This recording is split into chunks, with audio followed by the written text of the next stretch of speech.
ஹல்லேலூயா. இன்று திருச்சபையின் சார்பாக கொடுக்கப்பட்ட தலைப்பு உயிர்த்தெழுந்த ஆண்டவர் வாழ்வையும் நம்பிக்கையும் அவர் அளிக்கிறார். The risen Lord brings life and hope. இதற்கு ஆதாரமாக 1 பேதுரு 1 முதல் 5 வசனங்களை எடுத்து வைத்துக் கொள்ளுங்கள். 1 Peter chapter 1 verses 3 to 5. நம்முடைய கர்த்தராகிய இயேசு கிறிஸ்துவின் பிதாவாகிய தேவனுக்கு ஸ்தோத்திரம் உண்டாவதாக. அவர் இயேசு கிறிஸ்து மரித்தெழுந்து எழுந்ததினாலே அழியாததும் மாசற்றதும் வாழாதுமாகிய சுதந்திரத்துக்கு ஏதுவாக ஜீவனுள்ள நம்பிக்கை உண்டாகும்படி தமது மிகுந்த இரக்கத்தின்படியே நம்மை மறுபடியும் ஜெனிப்பித்தார். கடைசி காலத்திலே வெளிப்பட ஆயத்தமாகப்பட்டிருக்கிற இந்த ரட்சிப்புக்கு ஏதுவாக விசுவாசத்தை கொண்டு தேவனுடைய பலத்தினாலே காக்கப்பட்டிருக்கிற உங்களுக்கு அந்த சுதந்திரம் பரலோகத்திலே வைக்கப்பட்டு இருக்கிறது. ஒரு நிமிடம் கண்களை மூலமா. நல்ல பிதாவே, இப்பொழுது கர்த்தாவே அப்பா எங்களை தாழ்த்தி பார்த்து ஒப்படைக்கிறோப்பா. உயிர்த்தெழுந்த ஆண்டவர் வாழ்வையும் நம்பிக்கையும் அளிக்கிறார் என்ற தலைப்பில் கர்த்தாவே அப்பா நீ எங்களோடு கூட இடைப்படுங்க ராஜா. எங்களை ஒரு முகத்தின் ஆவியை கொடுங்க ராஜா. வெதுக்கப்படுகிற ஒவ்வொரு ஜீவன பலமுள்ள வார்த்தையில் கர்த்தாவே எங்களுடைய வாழ்க்கையில் கர்த்தாவே 100 மடங்கு பலனை எங்களுக்கு தாங்க ராஜா. சலத்தின் கர்த்தாவே உங்களுடைய கருத்தில் கொடுக்கிறோம். துதிகனமே எல்லாவற்றையும் சேர்த்துறோம். இயேசு கிறிஸ்துவின் நாமத்தில் நல்ல பிதாவே, ஆமென். உயிர்த்தெழுந்த ஆண்டவர் வாழ்வையும் நம்பிக்கையும் நமக்கு அளிக்கிறார். The risen Lord brings life and hope. இதற்கு ஆதாரமாக தான் நாம் பார்த்தோம் அல்லவா 1 பேதுரு 1 முதல் 3 வசனம் முதல் 5 வசனம் வரை. நம்முடைய கர்த்தராகிய இயேசு கிறிஸ்துவின் பிதாவாகிய தேவனுக்கு ஸ்தோத்திரம் உண்டாவதாக. அவர் இயேசு கிறிஸ்து மரித்தெழுந்து எழுந்ததினாலே அழியாததும் மாசற்றதும் வாடாதுமாய சுதந்திரத்துக்கு ஏதுவாக ஜீவனுள்ள நம்பிக்கை உண்டாகும்படி தமது மிகுந்த இரக்கத்தினாலே நம்மை மறுபடியும் அவர் ஜெனிப்பித்தார். கடைசி காலத்தில் வெளிப்பட ஆயத்தமாக்கப்பட்டிருக்கிற இந்த ரட்சிப்புக்கு ஏதுவாக விசுவாசத்தை கொண்டு தேவனுடைய பலத்தினாலே காக்கப்பட்டிருக்கிற உங்களுக்கு அந்த சுதந்திரம் பரலோகத்திலே வைக்கப்பட்டு இருக்கிறது. Praise be to the God and Father of our Lord Jesus Christ. In His great mercy, He has given us new birth into a living hope through the resurrection of Jesus Christ from the dead, and into an inheritance that can never perish, spoil or fade. This inheritance is kept in heaven for you, who through faith are shielded by God's power until the coming of the salvation that is ready to be revealed in the last time. நம்மிடத்தில் அன்பு கூர்ந்து தமது இரத்தத்தினாலே நம்முடைய பாவங்களற நம்மை கழுவி நம்முடைய பிதாவாகிய தேவனுக்கு முன்பாக நம்மை ராஜாக்களும் ஆசாரியர்களுமாக்கின அவருக்கே மகிமையும் வல்லமையும் என்றென்றைக்கும் உண்டாயிருப்பதாக. மரித்தேன், ஆனாலும் நான் இதோ சதாகாலங்களில் உயிரோடு இருக்கிறேன். ஆமென். நான் மரணத்திற்கும் பாதாளத்துக்கும் உள்ள திறவுகளை உடையவராக இருக்கிறேன் என்று சொன்ன நம் ஜீவனத்தை கர்த்தர் இயேசு கிறிஸ்து மரித்தெழுந்து எழுதினாலே. ஹல்லேலூயா.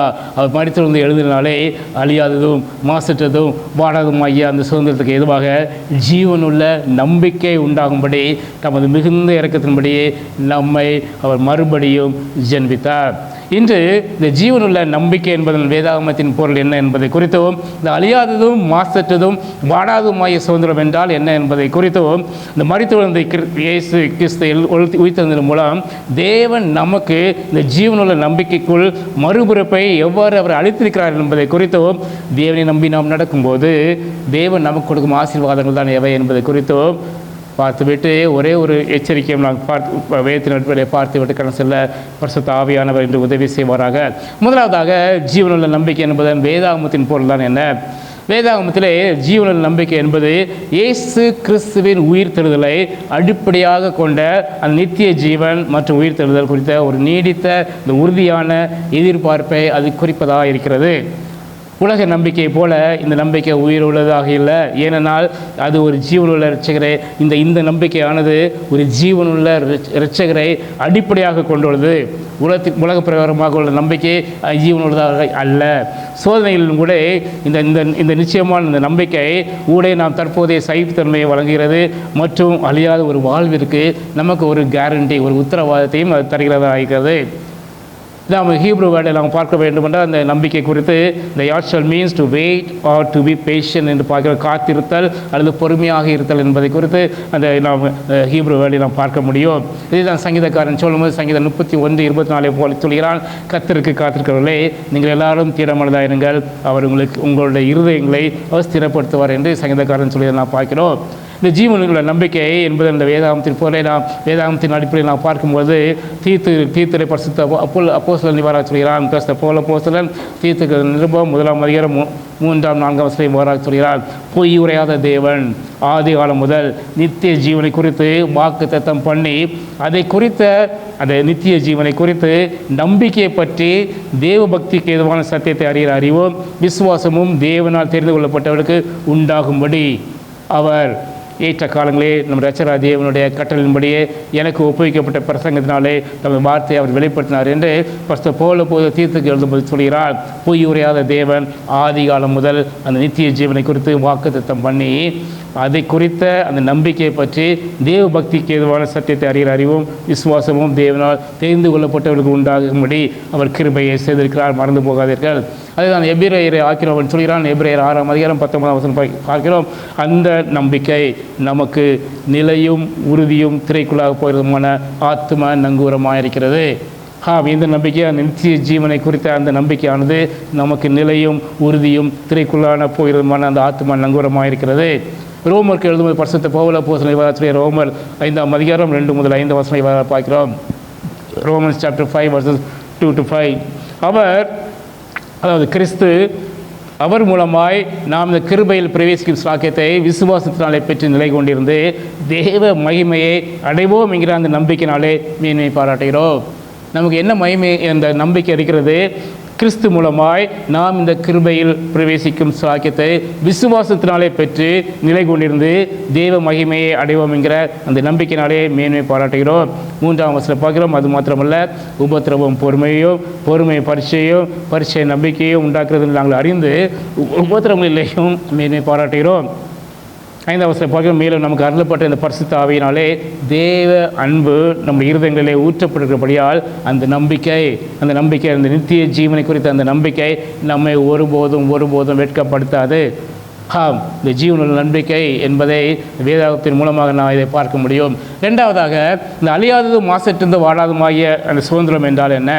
What is an inheritance that is imperishable, undefiled and unfading?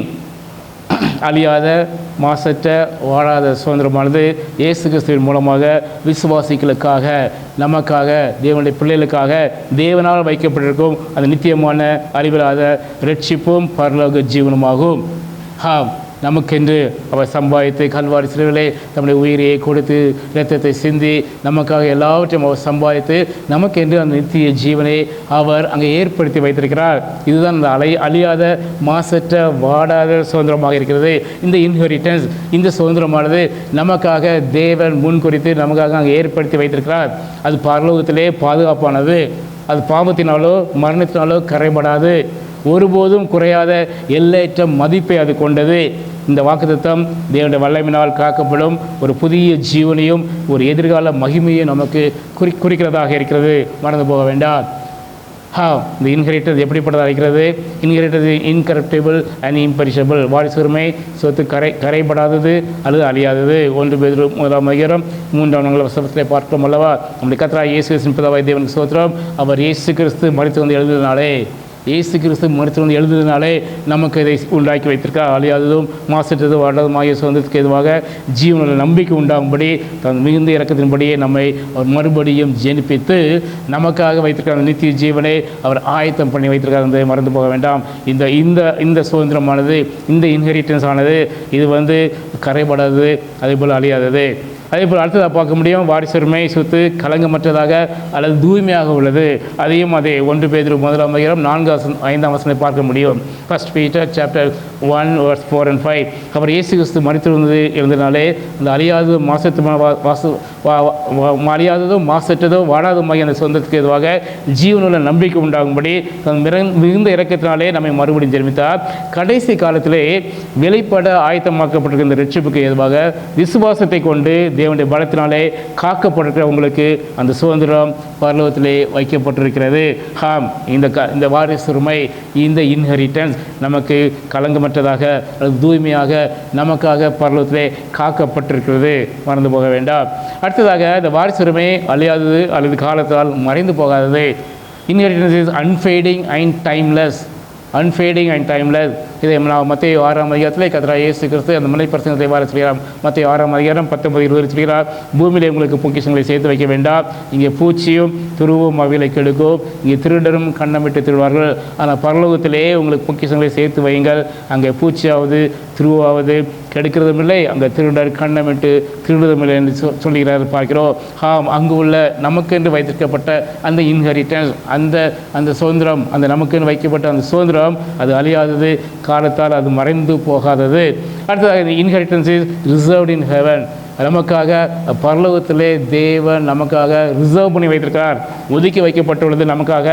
கொலோசியர் 3ஆம் அதிகாரம் ஆகையால் பரிசுத்த பவுல் கொலோசியர் சொல்கிறான், நீங்கள் மேலானவைகளை நாடுங்கள், மேலானவைகளை நாடுங்கள், இது பூமிக்கானவர்கள் இல்லை. அதான் கொலோசியர் 3ஆம் அதிகாரம் முதல் 4 வசனங்களை வர பார்க்க முடியும். Colossians chapter 3 verses 1-4. நீங்கள் கிறிஸ்துவனை கூட எழுந்தது உண்டானால், நீங்கள் கிறிஸ்துவனை கூட மறுஜென்மம் அடைந்தீர்கள் என்றால், கிறிஸ்து தேவனுடைய வலதுபுறத்தில் இருக்கிறோம் அந்த இடத்துல மேலானவைகளே நீங்கள் தேடுங்கள், மேலானவைகளே நீங்கள் தேடுங்கள், அந்த நித்திய ஜீவனையே நீங்கள் தேடுங்கள். பூமியில் உள்ளவைகள் அல்ல, மேலானவைகளை நாடுங்கள். ஏனென்றால் 3ஆம் வசனத்தில் பார்க்கும், ஏனென்றால் நீங்கள் மரித்தீர்கள், நீங்கள் கிறிஸ்தவனை கூட சிலுவையில் அறையப்பட்டு நீங்கள் மரித்தீர்கள், உங்கள் ஜீவன் கிறிஸ்தவனை கூட தேவனுக்கு மறைந்திருக்கிறது. உங்கள் ஜீவன் கிறிஸ்துவனை கூட தேவனுக்கு மறைந்திருக்கிறது. நம்முடைய ஜீவனாய கிறிஸ்து வெளிப்படும் போது நீங்களும் அவருடைய கூட மகிமையிலே வெளிப்படுவீர்கள். அந்த நம்பிக்கையில் தான் நாம் வாழ்ந்து கொண்டிருக்கிறோம். ஆகையால் இந்த பூமிக்கானவர்களை நீங்கள் நாடாதீர்கள், மேலானவைகளை நாடுங்கள் என்று பவுல் அப்போஸ்தலன் கொலோசியர்கள் முதல் வாரத்தில் நான் பார்க்கிறோம். இந்த உரிமை சுதந்திரம் இந்த ரட்சிப்பின் பூரணத்தை குறிக்கிறது. இந்த உரிமை நமக்கு வைத்திருக்கிற இந்த இன்ஹெரிட்டன்ஸ், இந்த ரட்சிப்பின் பூரணத்தை அது குறிக்கிறது. அதில் உயிர்த்தெழுந்த சரீரங்கள், சமாதானம் மற்றும் தேவனுடான தடையற்ற ஐக்கியம் ஆகியவை எல்லாமே அதில் அடங்கும். நாம் தேவனோடு கூட இருந்து அவரோடு கூட இருந்து நாம் அரசால போகிறோம் நித்திய ஜீவனிலே. அதை மறந்து போகாதீர்கள். இதை நாம் சம்பாதிக்க முடியாது. இது தேவனுடைய கிருபையினாலே, தேவனுடைய இரக்கத்தின் மூலமாக நமக்கு கிருபையாக கிஃப்டாக கொடுக்கப்பட்டது. ஆகையால் இந்த விசுவாசத்திலே, தேவனை பற்றிய இந்த விசுவாசத்திலே கடைசி வரைக்கும் நீங்கள் நிலைத்திருங்கள். நாம் எப்பொழுது கர்த்தராகிய இயேசு கிறிஸ்துவை விசுவாசித்து சொந்த ரட்சகராக ஏற்றுக்கொண்டோமோ, அந்த விசுவாசத்தை பிதாவாகிய தேவன் கனம் பண்ணி நம்மை நீதிமான்களாக்கியிருக்கிறார். நமக்கு ஒரு மறு ஜென்மத்தை கொடுத்திருக்கிறார். ஆகையால் நமக்கென்று அவர் ஆயத்தப்படுத்தி வைத்திருக்கார் அந்த இன்ஹெரிட்டன்ஸை. அதை பெற்றுக்கொள்வதற்காக இந்த உலகத்தில் இந்த ஓட்டத்திலே கடைசி மட்டும் முடிவு வரைந்தும் இந்த இதிலே நாம் நிலைத்திருக்க பிரயாசப்படுவோம். கர்த்தர் நம்மை ஆசீர்வதித்து வழிநடத்துவார். அடுத்ததாக 3வதாக மரித்தெழுந்த இயேசு கிறிஸ்து உயிர்த்தெழுந்தால் மூலம் தேவன் நமக்கு ஜீவனுள்ள நம்பிக்கை உள்ள இந்த மறுபொறுப்பை எவ்வாறு அவர் அளித்திருக்கிறார். How God has given us the new birth into a living hope through the resurrection of Jesus Christ from the dead. மரித்தெழுந்த இயேசு கிறிஸ்து உயிர்த்தெழுதல் மூலம் தேவன் நமக்கு இந்த ஜீவனுள்ள நம்பிக்கையுள்ள மறுபிறப்பை அவர் எவ்வாறாக அவர் அளித்திருக்கிறார். தேவனுடைய மகா இரக்கத்தின்படி அவர் நமக்கு கிருபையாக கொடுத்திருக்கிறார். மறுபிறப்பு என்பதே சம்பாதிக்கப்படுவதில்லை. தேவனுடைய இரக்கத்தினாலே நமக்கு அதை இரக்கத்தினாலும் கிருபையால் நமக்கு ஒரு இலவசமாக ஒரு கிஃப்டாக கொடுக்கப்பட்டது.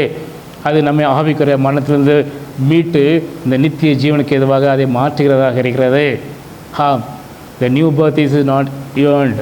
It's a gift motivated by God's compassion and grace. மறந்து போகாதீர்கள்.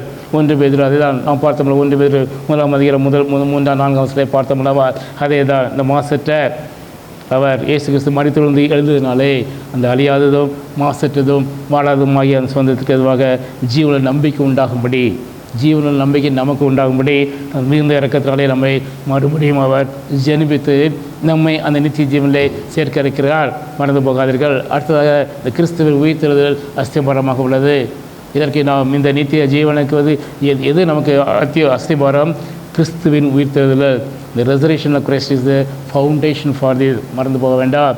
இயேசு கிறிஸ்து மரணத்தின் வல்லமையை முறியடித்து உயிரோடு இருப்பதால் அவர் இன்றும் ஜீவிக்கிறவராக இருக்கப்படினால் இந்த விசுவாசத்தின் நம்பிக்கை, இந்த விசுவாசிகளுடைய நம்பிக்கை, அவருடைய பிள்ளைகளாகிய நம்முடைய நம்பிக்கை ஒரு செத்த நிச்சயமற்ற விருப்பமாக இல்லாமல் உயிருள்ளதாக இருக்கிறது. அதாவது இது முடிவு மட்டும் இந்த நம்பிக்கை நமக்குள் அது நிலைத்திருக்கிறதாக இருக்கிறது. எபேசியர் 2ஆம் அதிகாரம் 4-7 வசனத்தை நாம் பார்க்க முடியும். பவுல் புத்தகம் எபேசியருக்கு எழுதும்போது இவ்வாறு சொல்கிறான். Ephesians chapter 2 verses 4-7. தேவனோ இரக்கத்தில் ஐஸ்வர்யம் உள்ளவராய் நம்மில் அன்பு கூர்ந்த தம்முடைய மிகுந்த அன்பினாலே. தேவனுடைய இரக்கங்கள் அவருடைய ஐஸ்வர்யம் தேவனால் இரக்கத்தில் அவர் அவ்வளோ பெரிய ஐஸ்வர்யங்களாக இருந்து நம்மில் அவர் அன்பு கூர்ந்த தம்முடைய மிகுந்த அன்பினாலே, அவருடைய அன்பின் அகலம் ஆழம் உயரம் நீளம் நம்மளால் அறிந்து கொள்ள முடியாது. அவ்வளவு பெரிய அன்பினாலே அக்கிரமங்களில் 5ஆம் வசனம் பார்க்க, அக்கிரமங்களில் மரித்தவர்களாக இருந்த நம்மை, அக்கிரமங்களிலே நாம் வாழ்ந்திருந்து கொண்டிருந்தோம், அக்கிரமத்திலே நாம் பாவத்திலே மூழ்கி இருந்தோம், அக்கிரமத்திலே மூழ்கி இருந்த மரித்தவர்களாக இருந்த நம்மை கிறிஸ்துவோடே கூட உயிர்ப்பித்தார். கிறிஸ்துவனை கூட உயிர்ப்பித்தார். நம்முடைய குமாரனான இயேசு கிறிஸ்துவ உயிரோடு எழுப்பும்போது அவர் நம்மையும் இந்த பாவ உலகத்திலிருந்து, பாவ சேற்றிலிருந்து நம்மை உயிர்ப்பித்தார். பழைய வாழ்க்கையை எடுத்து போட்டு புதிய வாழ்க்கையை அவர் நமக்கு கொடுத்தார். கிருபையினாலே ரட்சிக்கப்பட்டீர்கள், கிருபையினாலே ரட்சிக்கப்பட்டீர்கள். 6ஆம் வசனம் பார்க்கும், கிறிஸ்து இயேசுக்குள் அவர் நமக்கு வந்த அந்த தயவினாலே தம்முடைய கிருபையின் மகா மேன்மையான ஐஸ்வர்யத்தை வருங்காலங்களிலே விளங்க செய்வதற்காக கிறிஸ்து இயேசுக்குள் நம்மை அவரோடே கூட எழுப்பி உன்னதங்களிலே அவரோட கூட உட்காரவும் செய்தார். ஹல்லேலூயா! இதுதான் நம்முடைய நம்பிக்கை. பாவத்திலிருந்து மீட்டது மட்டுமல்ல, அவர் தம்முடைய குமாரனாகிய இயேசு கிறிஸ்து தம்முடைய வலது பாசத்திலே அவர் உட்கார வைத்திருக்கிறார். அவரோடு கூட நாமும் உட்கார்ந்து ஆட்சி செய்கிற கிருபை அவர் நமக்காக வைத்திருக்கிறார். அதை மறந்து போக வேண்டாம். அதுதான் எபேசியர் 7 வர சொல்கிறார். தேவனோ இரக்கத்தில் ஐஸ்வர்யம் உள்ளவராய் நம்மில் அன்பு கூர்ந்த தம்முடைய மிகுந்த அன்பினாலே, அவருடைய அன்புக்கு ஈடுல எதுவுமே இல்லை. ஆகையால் தான் அவர் தம்முடைய அன்பினாலே அக்கிரமங்களில் மரித்தவர்கள் நம்மை கிறிஸ்துவனை கூட உயிர்ப்பித்தார். கிருபையினாலே ரட்சிக்கப்பட்டீர்கள், கிருபையினாலே ரட்சிக்கப்பட்டீர்கள். நம்முடைய நல்ல விதமான வாழ்க்கையினாலே அல்ல, கிருபையினாலே நாம் ரட்சிக்கப்பட்டோம். கிறிஸ்து இயேசுக்குள் அவர் நமக்கு வைத்த அந்த தயவினாலே தம்முடைய கிருபையின் மகா மேன்மையான ஐஸ்வர்யத்தை வருங்காலங்களிலே விளங்க செய்வதற்காக கிறிஸ்து இயேசுக்குள் நம்மை அவரோட கூட எழுப்பி உன்னதங்களிலே அவருடைய கூட உட்காரவும் செய்தார். கிறிஸ்துவின் உயிர்த்தெழுதல் அது அஸ்திபாரமாக இருக்கிறது.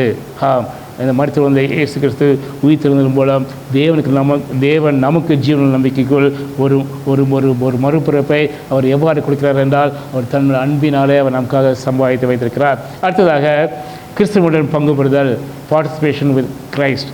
ஆவியானவர் மூலமாக விசுவாசிகள் தங்கள் பழைய வாழ்க்கைக்கு மறித்து அவருடன் ஒரு புதிய வாழ்க்கை உயிர்த்தெழுதப்படுவதற்கு கிறிஸ்துவுடன் அவர் ஐக்கியமாகிறார்கள்.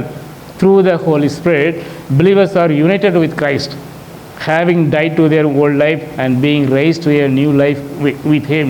அதை நான் ரோமர் 6ஆம் அதிகாரம் 4ஆம் 5ஆம் வசனங்களை வர பார்க்க முடியும். பஸ்தர் பவுல் ரோமர் எழுதும்போது சொல்கிறார், ரோமர் 6ஆம் அதிகாரம் 4ஆம் 5ஆம் வசனங்கள். மேலும் பிதாவின் மகிமையினாலே கிறிஸ்து மரித்தெழுந்து எழுப்பப்பட்டது போல, பிதாவின் மகிமையினாலே கிறிஸ்து மரித்தெழுந்து எழுப்பப்பட்டது போல நாமும் இந்த புதிதான ஜீவன் உள்ளவர்களாய் நடந்து கொள்ளும்படிக்கு அவருடைய மரணத்துக்கு உள்ளாக்கும் ஞானஸ்நானத்தினாலே கிறிஸ்துவனை கூட அடக்கம் பண்ணப்பட்டோம்.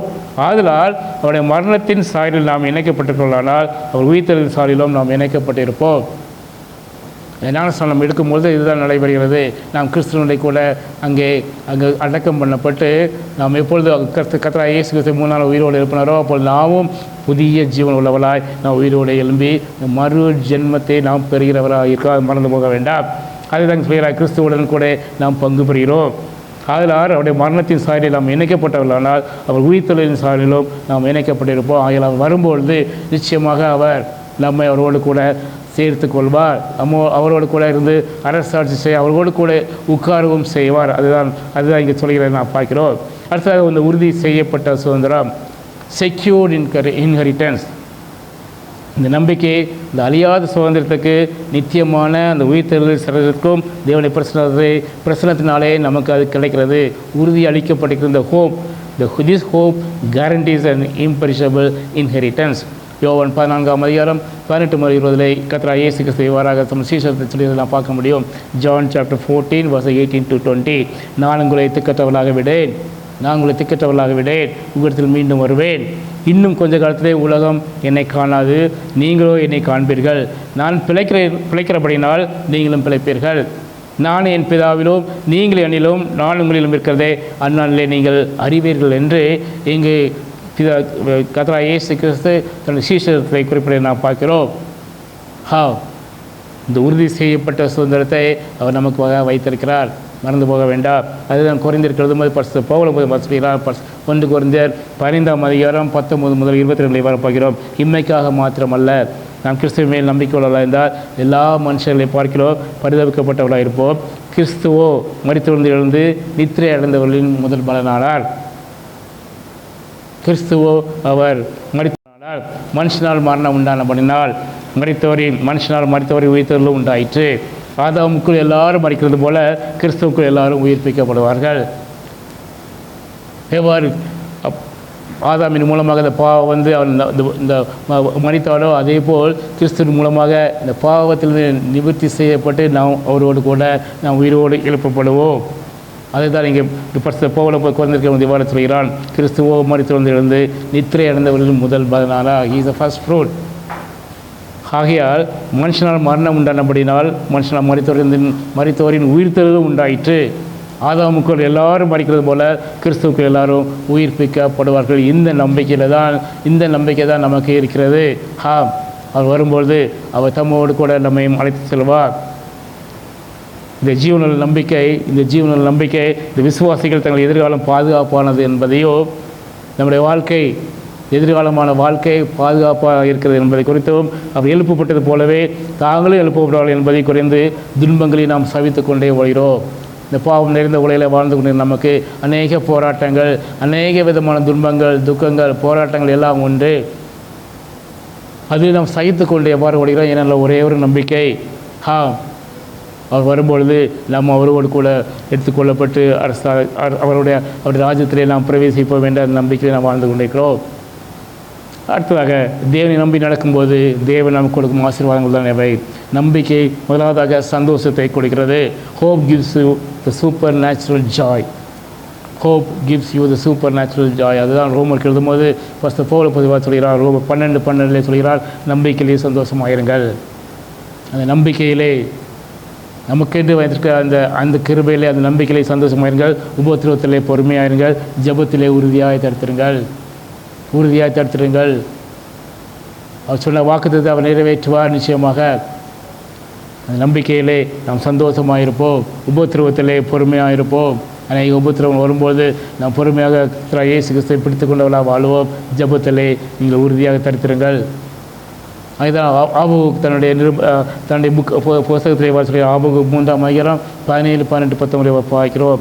அத்திமரம் துளி விடாமல் போனாலும், திராட்சை செடிகளில் பழம் உண்டாகாமல் போனாலும், ஒலிவு மரத்தின் பலன் அற்று போனாலும், வயல்கள் தானியத்தை விளைவியாமல் போனாலும், கிடையில் ஆட்டு மந்தைகள் முதலற்று போனாலும், தொழுவத்திலே மாடு இல்லாமல் போனாலும், நான் கர்த்தருக்குள் மகிழ்ச்சியாக இருப்பேன்.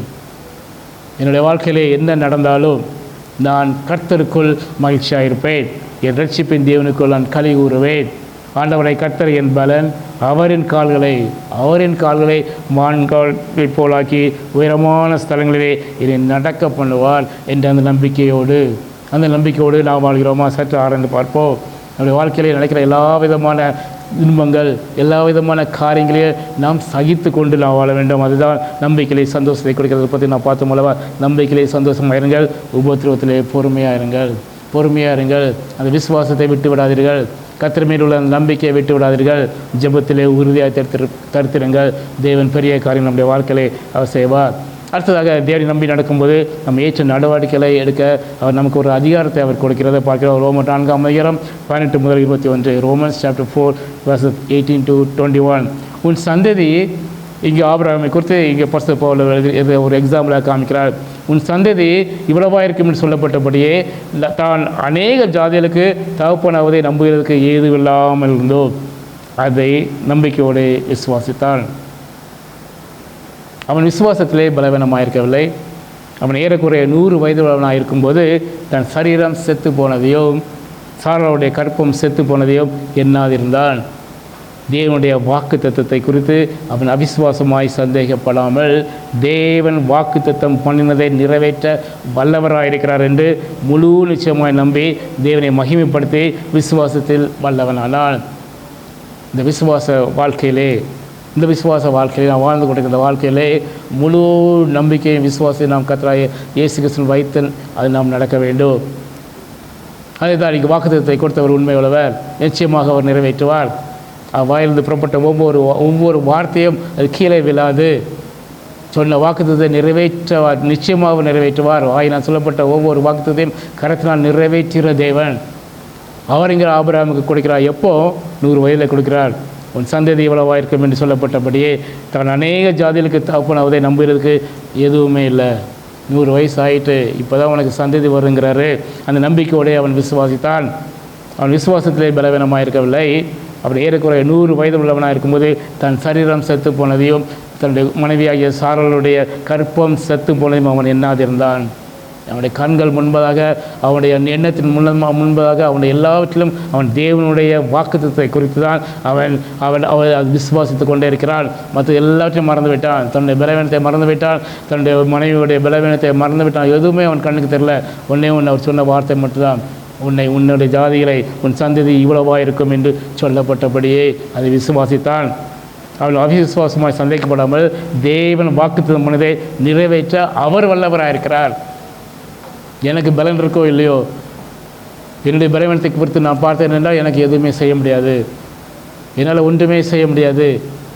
ஆனால் அவர் வல்லமை உள்ளவராகிறார். அதைதான் இங்கே சொல்லப்பட்டது. அவர் விசுவாசத்தை குறித்து அவருடைய விசுவாசத்தை சந்தேகப்படாமல் தேவன் வாக்குத்தத்தம் பண்ணதை நிறைவேற்ற வல்லவராயிருக்கிறார் என்று முழு நிச்சயமாக நம்பி நம்ம வாயில் சொல்லுவோம், அடுத்த நிமிஷம் நம்மளோட மனசில் தெரியும் வருமா வராதா, நடக்குமா நடக்காதா.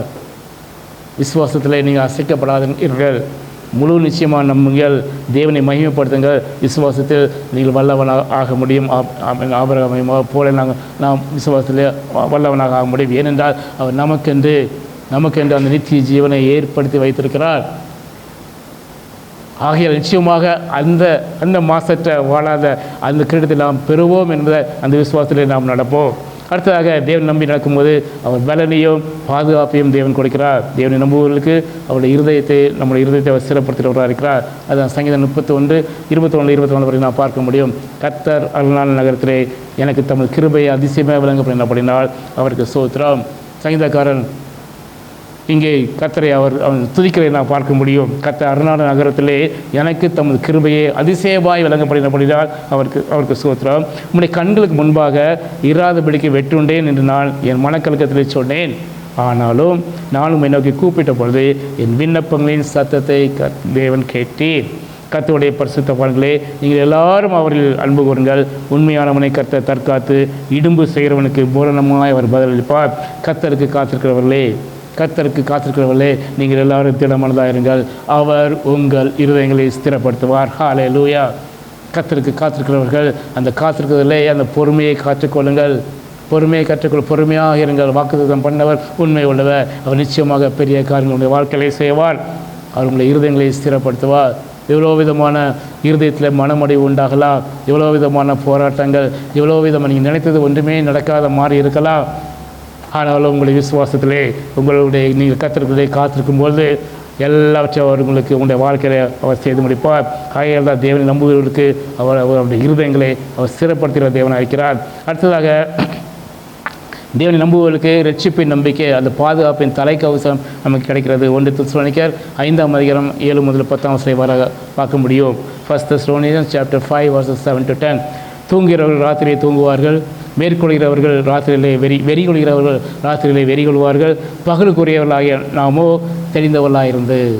தெளிந்தவர்களாயிருந்து விசுவாசம், அன்பு என்னும் மார்க்கவசத்தையும் ரட்சிப்பின் நம்பிக்கை என்றும் அந்த தலைச்செயராவையும் அசைத்து கொண்ட கடவோம். தேவன் நம்மை கோபாக்கணைக்கு என்று நியமிக்காமல் நம்முடைய கர்த்தராகிய இயேசு கிறிஸ்து மூலமாய் ரட்சிப்படைவர்கள் என்று நியமித்தார். நாம் விழித்திருக்கிறவர்களானாலும் நித்திரை அடைந்தவர்களானாலும் தம்முன்னை கூட நாம் ஏகமாய் பிடித்திருக்கும்படி அவர் நமக்காக மரித்தாரே. ஹல்லேலூயா. அந்த ரட்சிப்பின் தலைச்சீராவை நாம் தரித்து கொண்டவர்களாக இருக்கிறோமா? ரட்சிப்பின் நம்பிக்கை என்னும் தலைச்சீராவை நாம் அணிந்தவர்களாக நம்முடைய விசுவாசத்தில் நாம் ஓடுவோமா? விசுவாசம், அன்பு என்னும் மார்க்கவசத்தை அணிந்தவர்களாக நாம் ஓடுவோமா? தூங்குகிறவர்கள் ராத்திரியை தூங்குவார்கள், வெறி கொள்கிறவர்கள் ராத்திரியை வெறி கொள்வார்கள். ஆனால் பகலுக்குரியவர்கள் நாமோ தெளிந்தவர்களாயிருந்து விசுவாசம், அன்பு என்னும் மார்க்கவசத்தையும் ரட்சிப்பின் நம்பிக்கை என்னும் தலைச்சீராவையும் தரித்து கொள்ள கடவோம். தேவன் நம்மை கோபாக்கணைக்கு என்று நியமிக்கவில்லை. நம்முடைய கர்த்தராகிய இயேசு கிறிஸ்து மூலமாய் ரட்சிப்படுவதற்கு என்று அவர் நியமித்திருக்கிறார். ஆகையால் நம்முடைய இந்த ரட்சிப்பிலே கடைசி வரைப்போம், கடைசி இந்த நம்பிக்கையிலே நாம் நிறைத்திருப்போம். அடுத்ததாக தேவனை நம்பி நடக்கும்போது தேவன் நமக்கு இந்த ஆசீர்வாதங்களை கொடுக்கிறார். ஆவிக்குரிய ஆசீர்வாதங்களை அவர் கொடுக்கிறார். கர்த்தர் மேல் நம்பிக்கை வைத்து அவர் நம்பிக்கை இருக்கிற மனுஷன் பாக்கியவான். எரேமியாவில் பார்க்க முடியும். எரேமியா 17ஆம் அதிகாரம் 7-8 வசனம் பார்க்கிறோம். கர்த்தர் மேல் நம்பிக்கை வைத்து கர்த்தரை தன் நம்பிக்கையாக கொண்டிருக்கிற மனுஷன் பாக்கியவான். அவன் ஒருபோதும் அவன் அசைக்கப்படுவதில்லை. அவன் தண்ணீர் இரண்டையிலே நாட்டப்பட்டதும் கால்வாய் ஓரமாய் தன் வேர்களை விடுகிறதும் உஷ்ணம் வருகிறதை காணாமல் இலை பச்சையாக இருக்கிறதும் மலை தாட்சியான வருஷத்திலும் வருத்தமின்றி தப்பாமல் கனி கொடுக்கிறதுமான மரத்தை போல் இருப்பான். உலகத்தில் என்ன விதமான பஞ்சங்கள் எந்த விதமான காரியங்கள் நடந்தாலும் உங்களுடைய வாழ்க்கையில் அது ஒன்றுமே அஃபெக்ட் ஆகாது. ஏனென்றால் நீங்கள் கர்த்தரை நம்பியிருக்கிறீர்கள். கர்த்தர் மேல் நம்பிக்கையை வைத்து கர்த்தரை தன் நம்பிக்கையாக கொண்டிருக்கிற மனுஷன் பாக்கியவான். என்ன நடந்தாலும் தேவன் என்னை நடத்துவார். அசைக்கப்படுவதில்லை. அவன் இருதயம் ஒருபோதும் அசைக்கப்படுவதில்லை. அந்த நம்பிக்கையிலே அவன் அவ்வளோ தூரம் அவன் வேரூன்றி நிற்கும்போது அதுதான் அந்த எக்ஸாம்பிள் சொல்ல. அவன் தண்ணீர் இரண்டையிலே நாட்டப்பட்டதும் கால்வாய் ஓரமாய் தன் வேர்களை விடுகிறதும் உஷ்ணம் வருவதை காணாமல் இலை பச்சையாக இருக்கிறதும் மலை தாட்சியான வருஷத்திலும் வருத்தமின்றி தப்பாமல் கனி கொடுக்கிறதுமான அந்த மரத்தை போல் அவன் வாழ்வான். மரத்தை போல் இருப்பான். எப்பொழுதும் அவனுடைய வாழ்க்கையிலே எந்த விதமான குறைவையும் நீங்கள் பார்க்க முடியாது. எப்பொழுது நாம் கர்த்தரை நம்பி கர்த்தர் மேல் நம்பிக்கை வைத்து கர்த்தரை நம்பிக்கையாக கொண்ட மனுஷன் இப்படாக ஆசீர்வதிக்கப்படுவான். அடுத்தது தம் கிருபைக்கு காத்திருக்கிற மேல் அவர் கர்த்தர் பிரியமாக இருக்கிறார். தேவனுடைய கிருபைக்கு நாம் காத்திருக்கிறோமா? சற்று ஆராய்ந்து பார்ப்போம். சங்கீதம் 147:11 இவ்வாறு பார்க்கிறோம். தமக்கு பயந்து தமது கிருபைக்கு காத்திருக்கிற மேல் அவர் பிரியமாக இருக்கிறார். கிருபைக்காக காத்திருங்கள். கிருபைக்காக காத்திருங்கள். தேவன் உங்களை அவங்க சொன்னபடியே அவர் நடத்தி செல்வார். கர்த்தருக்கு பயப்படுற பயம் உங்களுடைய இதயத்திலிருந்து அகலாமல் பார்த்து கொள்ளுங்கள். தீமைக்கு விலகி கர்த்தருக்கு பயப்படுவதே. கர்த்தருக்கு பயப்படுவது என்றால் தீமைக்கு விலகுவதே, தீமையை வெறுப்பதே கர்த்தருக்கு பயப்படுற பயம். நீதிமொழிகள் 8:13 பார்க்க முடியும். தீமை செய்யாதீர்கள், யாருக்கும் தீமை நினைக்காதீர்கள். கர்த்தருடைய பயத்திலோடு நீங்கள் வாழ கிருபை செய்யுங்க. காத்திருக்கிறவர்கள் தமது பயந்து தமது கிருபைக்கு காத்திருக்கிற மேல் கர்த்தர் பிரியமாக இருக்கிறார். கடைசியாக ஒரு காஷன் 1-15-19 வார பார்க்கிறோம். இன்மைக்காக மாத்திரம் நாம் கிறிஸ்துவின் மேல் நம்பிக்கை உள்ளவர்களாக இருந்தால் எல்லா மனுஷர்களை பார்க்கிறோம் நாம் பரிதவிக்கப்படவர்களாக இருக்கிறோம். 1 Corinthians chapter 15:19. If in this life only we have hope in Christ, we are of all men the most pitiable. இந்த உலகத்தில் வாழ்தல் நம்மளை மாதிரி ஒருவன் இல்லைங்கிறார். இந்த உலகத்தில் உள்ள நன்மைக்காக மட்டும் கர்த்தர் மேல் நம்பிக்கை வைக்காதீங்க, மறுமைக்காக வைங்க. இன்மைக்காக மாத்திரம் நாம் கிறிஸ்துவின் மேல் நம்பிக்கை உள்ளவர்களாக இருந்தால் எல்லா மனுஷரை பார்க்கிறோம் பரிதவிக்கப்படத்தக்கவர்களாக இருப்போம். ஏனென்றால் 1-15-20-22 பார்க்குறோம். கிறிஸ்துவோ மரித்தவரிலிருந்து நித்திரை இழந்தவர்கள் முதற்பலனானார். மனுஷனால் மரணம் உண்டானபடினால் மனுஷனால் மரித்தவரின் உயிர்த்தலும் உண்டாயிற்று. ஆதாமுக்கு எல்லாரும் மறிக்கிறது போல கிறிஸ்துவர்கள் எல்லாரும் உயிர்ப்பிக்கப்படுவார்கள். ஆகையால் கிறிஸ்துவோ மரித்தவரிலிருந்து அவர் நித்திரை இழந்தவர்கள் முதற்பலனானபடினால் அந்த நித்திய ஜீவனுக்காக நாம் கடைசி வரைக்கும் ஓடுவோம். நம்முடைய நம்பிக்கை, நம்முடைய விசுவாசம், அவர் வரும்போது நிச்சயமாக நம்மை அவரோடு கூட சேர்த்து கொள்வார் என்ற அந்த விசுவாசத்தோடு அந்த நம்பிக்கையோடு நாம் வாழ்வோம். இன்மைக்காக மாத்திரமல்ல கர்த்தராகிய இயேசு கிறிஸ்து இம்மையிலும் நம்ம நடத்துவார். மறுமையிலும் அவர் நம்மோடு கூட வருவார், நம்மோடு கூட இருப்பார், அவரோடு கூட அமர்க்க வைப்பார், அவரோடு கூட உட்கார செய்வார், அவரோடு கூட நம்மை ஆட்சி செய்யும் கிருபை செய்வார். அதுதான் அவருடைய பிளான்.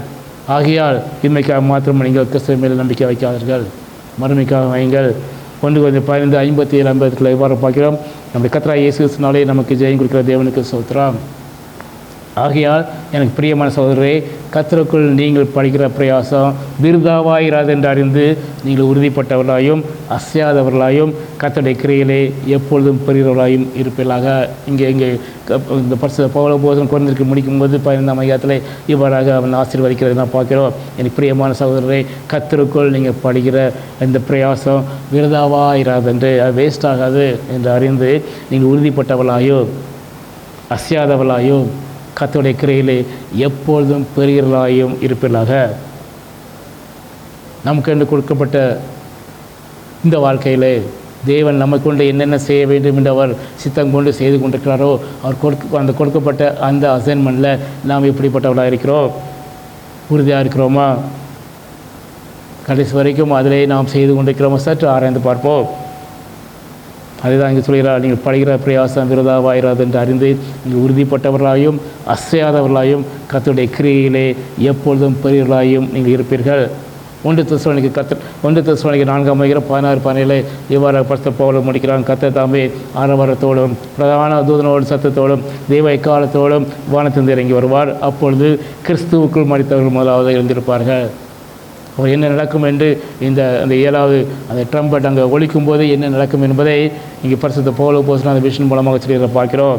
கர்த்தர் தாமே ஆரவாரத்தோடு பிரதான தூதனோடு சத்தத்தோடும் தேவ எக்காலத்திலிருந்து வானத்திலிருந்து இறங்கி வருவாள். அப்பொழுது கிறிஸ்துவுக்குள் மரித்தவர்கள் முதலாவது எழுந்திருப்பார்கள். பின்பு உயிரோடு இருக்கும் நாமும் கர்த்தருக்கு எதிர்கொண்டு போக மேகங்கள் மேல் அவருடைய கூட ஆகாயத்தில் எடுத்துக்கொள்ளப்பட்டு இவ்விதமாக எப்பொழுதும் கர்த்தருடைய கூட இருப்போம். இந்த நம்பிக்கையிலே நாம் கடைசி மட்டும் நம்முடைய விசுவாச ஓட்டத்தை நாம் ஓடுவோம்.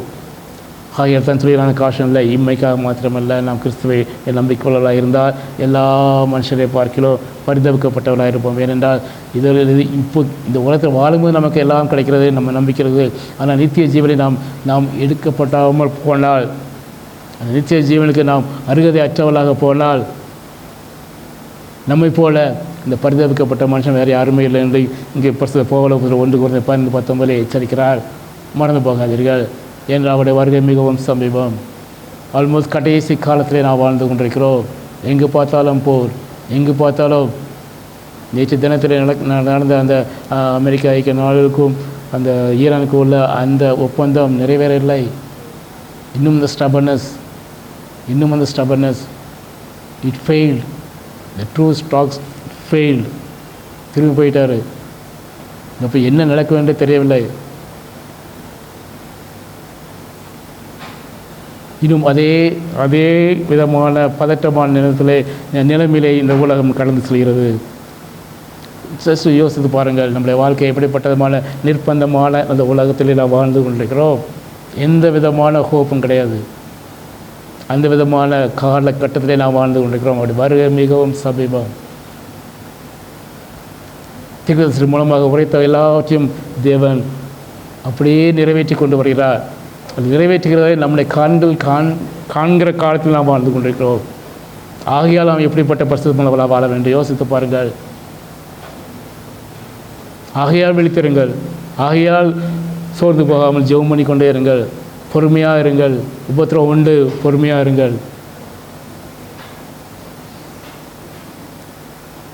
பஞ்சங்கள், கேஸ் இல்லை, தட்டுப்பாடு எவ்வளோ நாள் இருக்குன்னு தெரியல, யாருக்குமே தெரிய மாட்டேங்குது. தேவன் கிருபையாக உண்டாக்கின எல்லாவற்றையும் மனுஷன் ஆக்கிரமிப்பு செய்கிறான். ஜஸ்ட் இமேஜின் பண்ணி பாருங்கள். நம்ம நினைத்து பார்க்க முடியாத எல்லா காரியங்களும் நடந்து கொண்டிருக்கிறது. சமாதானம் பண்ணுவதற்கு விருப்பமில்லை. அந்த விதமான காலகட்டத்தில் நாம் வாழ்ந்து கொண்டிருக்கிறோம். ஆகையால் நாம் எப்படிப்பட்ட நம்பிக்கையோடு விசுவாசத்தோடு தேவனை அண்டி வாழ்கிற வழியில் நாம் வாழ வேண்டும் யோசித்து பாருங்கள். நாமே சோதித்து தருவோமா? உயிர்த்தெழுந்த ஆண்டவர் வாழ்வையும் நம்பிக்கையும் நமக்கு அளிக்கிறார். கர்த்தராகிய இயேசு கிறிஸ்து உயிர்த்தெழுந்து நமக்கு அந்த நித்திய ஜீவனையும் அந்த நம்பிக்கையும் அவர் அளிக்கிறார்.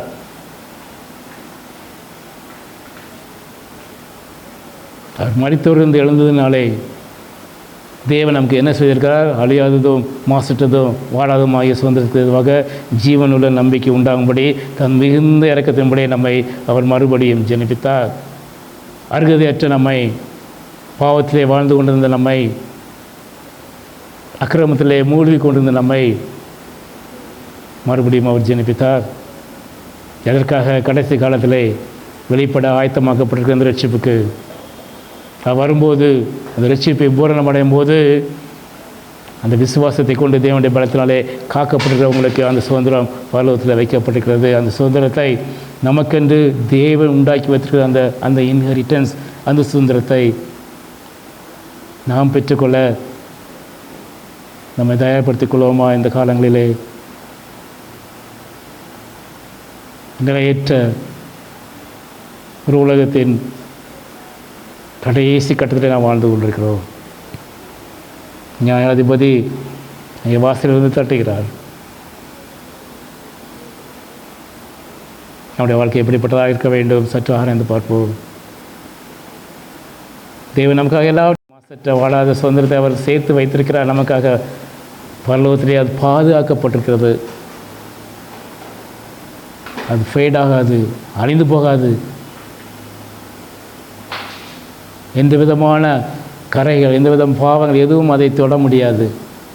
அவ்வளோ பரிசுத்தமாக அவர் வைத்திருக்கிறார். நாம் அந்த சுதந்திரத்தை பெறுவதற்கு, அந்த இன்ஹெரிட்டன்ஸை நாம் உரிமையாக்கிக் கொள்வதற்கு நாமே ஒப்பு அடைப்போமா? உயிர்த்தெழுந்த ஜீவனுள்ள தேவனாய் கர்த்தர் நம்மோடு கூட இடைபடுகிறார். மகனே, மகளே, எத்தனை ஆண்டுகள்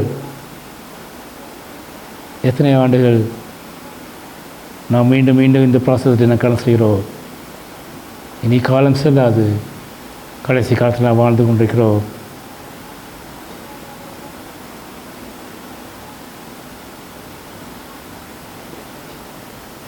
நம்முடைய இரக்கத்தினாலே, தம்முடைய அளவற்ற அன்பினாலே நமக்காக கல்வாரி சிலுவையில் தம்முடைய உயிரையே கொடுத்து எல்லாவற்றையும் அவர் சம்பாதித்து வைத்தார். எல்லாவற்றையும் நமக்காக செய்து முடித்தார்.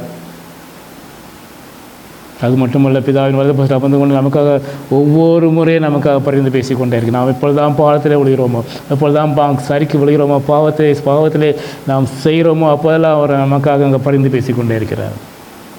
கிருபையின் காலத்தில் வாழ்ந்து கொண்டிருக்கிறோம். கடைசி காலம் நெருங்கிவிட்டது. முழுவதுமாக நம்மை ஒப்படைப்போமா?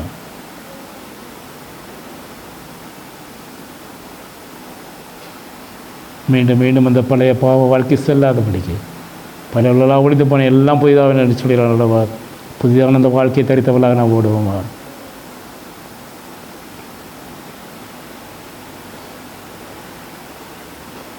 இம்மைக்கான ஆசீர்வாதங்களுக்காக மட்டும் நாம் கர்த்தரை தேடாமல்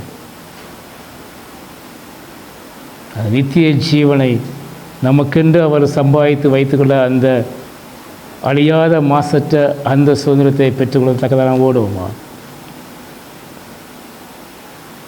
நல்ல பிதாவே, மீண்டும் ஒரு முறை கர்த்தாவினோடு கூட நீங்கள் இடைப்பட்டீங்க, அதற்காக நன்றி ராஜா. ஆம் கர்த்தாவே, நீங்கள் எங்களுக்காக கர்த்தாவே விலைக்கரையும் கொடுத்து சம்பாதித்து வைத்த அந்த நித்திய ஜீவனை, மாசற்றதும் வாழாததுமான கரையற்றதும் அந்த வைத்திருக்கிற அந்த நித்திய சுதந்திரத்தை நாங்கள் அடைந்து கொள்ள எங்களை தகுதி உள்ளவனாக்குங்கப்பா. அதை உணர்ந்தவளாக கர்த்தாவே, இதில் வாழ்நாட்களை கர்த்தாவே, என்னுடைய கண்களை கர்த்தாவே கர்த்தராகிய இயேசு கிறிஸ்து மேலே பயித்தவளாக ஓடுகிற பாக்கியத்தையும் கிருபையும் கொடுங்கப்பா. இதை சுற்றிலும் எல்லா விதமான பாவமான காரியங்களை அகற்றி போட்டுவிட்டு கண்மலை கிறிஸ்து மேலே கண்களை பயித்தவளாக ஓடுகிற பாக்கியத்தை கொடுங்க ராஜா. உடைய வருகை மிகவும் சமீபம்பா. நாங்களும் அப்போ என் குடும்பத்தில் உள்ள ஒவ்வொருவரும் கர்த்தாவே, கடைசி காலங்களில் கர்த்தாவே, நீங்கள் விரும்புகிற அந்த பரிசுத்தமுள்ள வாழ்க்கையை வாழ எங்களுக்கு கற்றுத்தாருங்க. கிருபை தாங்கப்பா. கிருபையாக கர்த்தாவே, பரிசுத்த ஆவியானவர்களே எங்களை முத்திரை போட்டீங்கப்பா. மீட்பு நாளுக்கு என்று கர்த்தாவே எங்களை முத்திரை போட்டீங்க. எங்களை ஒவ்வொரு நாளும் கிறிஸ்துவின் மூலமாக கிறிஸ்துவாக கர்த்தாவே நீங்கள் அப்பா மாற்றிக்கொண்டே வர்றீங்க அப்பா. ஆவியானவர் இடைப்படும் போது நாம் செவி கொடுப்போமா?